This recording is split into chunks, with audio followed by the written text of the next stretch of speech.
Dobré den, já jsem se chtěl zeptat, já už mám ten konkurs, toho základního teďka, to jste hlavně. Tak jsi se tě ptá? Dobře, děkuji.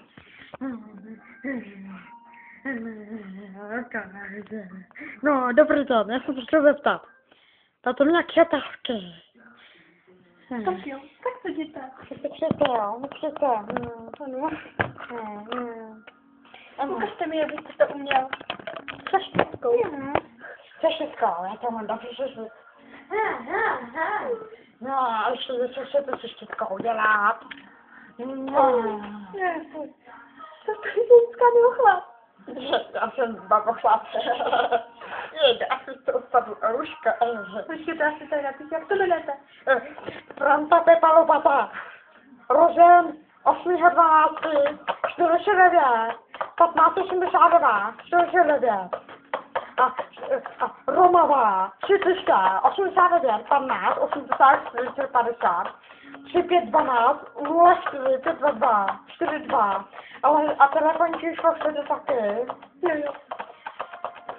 06 09 A můžete mi volit i do klubu, jo? 352 222 555. To linka není nikdy obsazená, jedině. Kdybyste to neviděli, co říct. Ale ta paní má podpoří, no, jasně. A kolik mám měří? To já nevím, asi... Ukažte takový změří. Asi minus 5 cm. Počkejte, já ho změřím, teď někde bylo pijavíčko. Počkejte, já nevím, jestli ho vidíte, jo? Tady to bude stačit, že ano, Jo, ukažte, měříme. Jo, máte pravdu, 3 centiáky. Určitě, nějak já jsem to říkal. Tak jo, to musíme napsat.